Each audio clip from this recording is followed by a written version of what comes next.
Ya, pemirsa Anda masih menyaksikan Market Opening dan berikut ini akan kami sampaikan sejumlah emiten update untuk Anda. Yang pertama kita akan lihat dari sisi sektor yang menarik begitu ya. Ini adalah CTRA atau Ciputra Development yang membukukan marketing sales. Ini senilai 5,5 triliun rupiah pada akhir tahun 2020 lalu. Kemudian ada saham Aneka Tambang atau ANTM. Top loser LQ45 turun 6,8% dan dinilai tertekan gugatan ganti emas.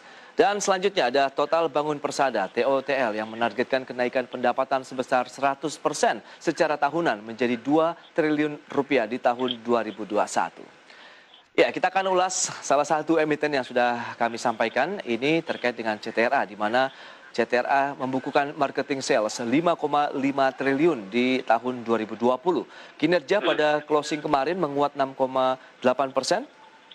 Atau turun, 6,8% pemirsa di level 1030. Kemudian kinerja dalam 6 bulan terakhir masih positif 66%. Kemudian PE ratio 62 kali dan market cap-nya 19 triliun rupiah.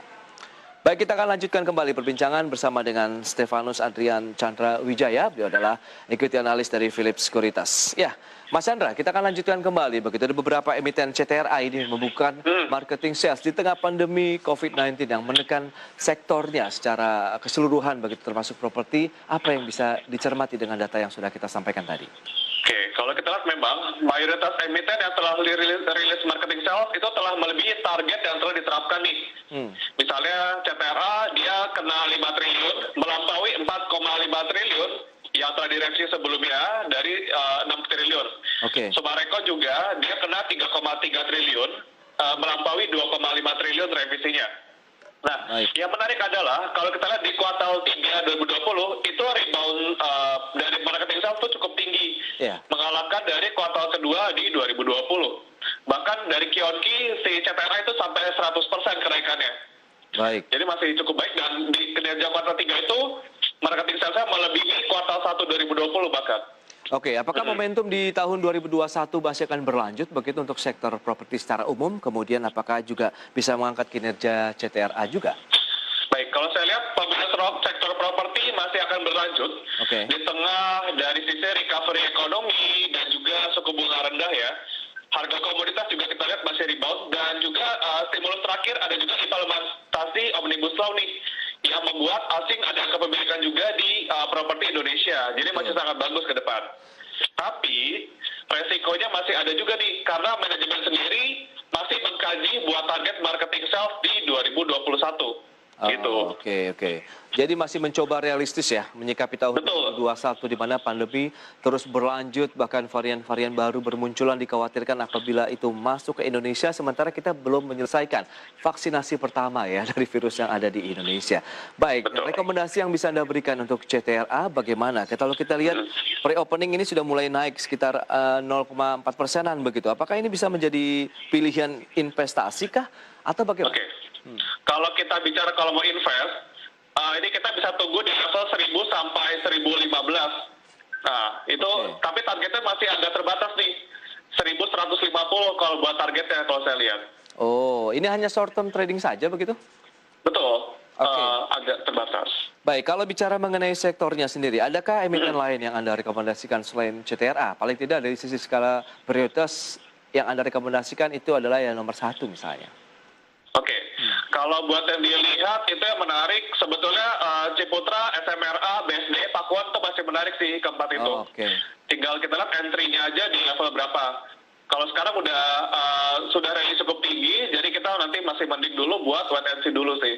Oh, berarti rata-rata bicara mengenai sektor properti buy on weakness saja. Sebaiknya ada pelemahan baru kita mengambil posisi beli ya. Betul, ada sektor rotasi sekarang, jadi jangan dulu buat masuk. Oh, ada terjadi rotasi sektoral begitu, memang BSD kita lihat sedang turun 0,4%. Jadi memang bersabar dulu saja ya kalau mau masuk untuk di sektor properti. Dan bagi yang sudah punya rekomendasinya atau strateginya, justru di tengah pelemahan saat ini kita menambah amunisi lagi atau bagaimana? Di hold saja? Itu tergantung mereka punya sahamnya di berapa ya. Kalau sudah agak nyangkut di atas, nggak apa-apa kita di hold dulu dengan area support di level 1000 kalau baca TRA. Baik, sementara yang lainnya pun sama, kali ada batasan-batasan support yang perlu dicermati begitu ya? Untuk di Betul. hold-nya ya. Oke, itu dia untuk CTRA. Selanjutnya, ini ada Antam juga tadi emiten update yang sudah kita sampaikan tertekan dengan adanya informasi gugatan begitu ya untuk pergantian emas. Nah, sejauh mana kondisi ini kan sudah masuk ke ranah hukum begitu, apakah akan mempengaruhi kinerja Antam atau tidak? Karena kita lihat, wow ini opening market sudah melemah 5%, cukup dalam. Oh, ARB juga ya. Yes, bagaimana Anda melihat kondisi ini? Nah, kalau saya lihat secara pribadi, buat kasus gugatan ini, dia nggak akan berpengaruh signifikan terhadap Antam ya. Oke. Karena Antam sendiri punya posisi kas itu sekitar 3,7 triliun di 9M20. Baik. Pasti bisa kebayar nih. Nah, itu kalau kita lihat penurunan ini lebih ke arah taking profit. Karena harga sahamnya udah rally dari harga 1.000, sekarang sudah sempat 3.300 bahkan. Iya, iya. Jadi memang udah tinggi banget. Sudah Target tinggi, kita ya? bahkan di 3.150 sudah kena.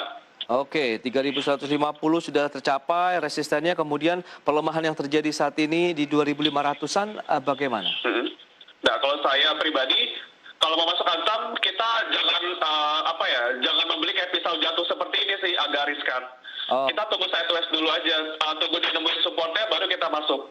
Kalau saya lihat, supportnya di area 2.400. Oke, itu dia 2.400 ya, harus ditunggu dulu karena pelemahannya memang cukup dalam ya, sudah 5% begitu pada saat opening market seperti saat ini. Dan kita akan sampaikan juga untuk pembukaan market hari ini masih dalam posisi menguat ya, setelah kemarin mengalami tekanan jual, akhirnya indeks harga saham gabungan rebound. Tipis saja memang sekitar 0,25%, tapi semoga ini menjadi awal yang baik, berada di level posisi yang perlu dicermati juga untuk pergerakan indeks harga saham gabungan. Bagaimana proyeksi dari Mas Chandra untuk pergerakan indeks harga saham gabungan? 6.400 akan menjadi level yang tahanan kuat begitu untuk pergerakan indeks atau masih fluktuatif? Nah, kalau saya lihat memang penguatan ini akan masih terbatas aja ya. Oke. Karena kita lihat sentimen juga masih belum banyak yang muncul. Terlalu kalau kita lihat ini akan cenderung bergerak di range harga 6.200 sampai 6.494 kira-kira. Dan takutnya nanti pas di sesi jam 10, jam 11 itu akan cenderung fluktuatif nih. Nah, jadi nanti di situ. Oke. Berarti menunggu pembentukan harga paling tidak sampai jam 10-an begitu ya untuk indeks harga saham gabungan. Karena memang pagi-pagi saja sudah bergerak fluktuatif sekali begitu. Sekarang sudah minus lagi 0,11% di level 6.315. Jadi range-nya akan berada di antara 6.200 sampai dengan 6.494 tadi ya, Mas Andi, untuk pergerakan indeks harga saham gabungan. Baik, itu dia untuk pergerakan IHSG. Kita lanjutkan kembali untuk Antam. Mereka sedang melawan gugatan atau melakukan gugatan balik begitu terhadap penuntutnya. Bagaimana? Akankah perlawanan ini juga akan menjadi suatu langkah yang dicermati oleh investor dalam menyikapi pergerakan aneka tambang atau tadi membiarkan saja lebih kepada taking profit yang terjadi saat ini? Sebetulnya ini investor nggak akan begitu mencermati ya. Ini lebih ke arah persepsi pasar terhadap produknya aja, bukan terhadap kinerja keuangan. Jadi memang nggak begitu terpengaruh banyak. Kalau yang sudah mengambil posisi bagaimana? Nah, kalau sudah mengambil posisi agak sulit juga ya. Kalau sudah punya saham yang cukup tinggi, agak sayang juga kalau kita mau cut loss sih. Betul. Nah, jadi apakah masih ada kesempatan di hold? Peluang rebound ini masih oke tidak? Kan banyak sekali sentimen positif yang menyelimuti Antam lah. Seperti kita tahu harga emas, kemudian juga baterai kendaraan mobil listrik misalnya begitu. Betul. Nah, kalau saya pribadi lihat, ini kita bisa berpatokan di level 2.400 sebagai support ya. Cuman kalau buat di jangka panjang, itu kedatangan Tesla itu dan juga pabrik-pabrik baterai listrik lainnya merupakan game changer juga sih. Di emiten komoditas nikel seperti Antam ini. Jadi apakah itu menjadi peluang kita mengambil posisi di 2.400 kemudian di keep untuk jangka panjang? Ya, baik. Ini menjadi peluang, cuman harus agak konservatif juga ya. Karena sudah sekarang dengan kondisi kinerja 9M20 itu sudah overvalue. Gitu. Baik, resisten terdekat seberapa sih nanti apabila ada rebound tipis-tipis begitu dari pergerakan Antam? Untuk resisten kita bisa pakai di level 2560 kalau buat sekarang. 2560 ya. Baik, itu range pergerakan dari aneka tambang 2.400 sampai dengan 2.560. Jadi lebih kepada profit taking saja yang terjadi, tidak terlalu berdampak dengan adanya kasus hukum ya yang sedang Betul. dialami oleh aneka tambang saat ini. Baik, kita akan jeda kembali sebentar, Mas Chandra. Nanti kita akan bahas rekomendasi saham yang Anda jagokan nih untuk perdagangan hari ini. Ya, pemirsa, kami akan kembali usai jeda berikut ini.